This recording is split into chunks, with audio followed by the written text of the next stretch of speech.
تو اس بیٹی کی ماں اس باپ پر ہمیشہ کے لیے حرام ہو جاتی ہے۔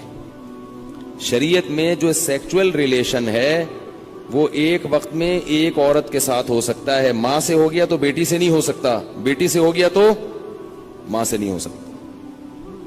ایسی اجازت نہیں ہے کہ ادھر بھی اور ادھر بھی، نہ نہ نہ نہ۔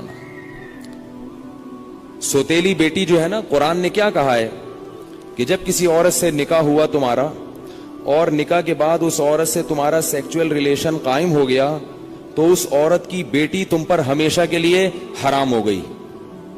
اب اس بیٹی سے کبھی بھی قیامت تک کے لیے نکاح نہیں ہو سکتا۔ اگر وہ ریلیشن قائم نہیں ہوا اور ریلیشن قائم ہونے سے پہلے طلاق ہو گئی تو بیٹی سے شادی ہو سکتی ہے۔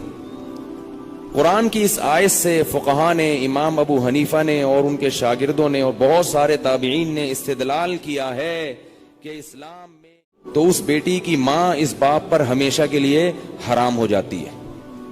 شریعت میں جو سیکچول ریلیشن ہے وہ ایک وقت میں ایک عورت کے ساتھ ہو سکتا ہے، ماں سے ہو گیا تو بیٹی سے نہیں ہو سکتا، بیٹی سے ہو گیا تو ماں سے نہیں ہو سکتا۔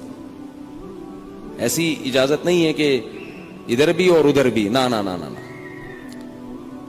سوتیلی بیٹی جو ہے نا، قرآن نے کیا کہا ہے کہ جب کسی عورت سے نکاح ہوا تمہارا اور نکاح کے بعد اس عورت سے تمہارا سیکچول ریلیشن قائم ہو گیا تو اس عورت کی بیٹی تم پر ہمیشہ کے لیے حرام ہو گئی۔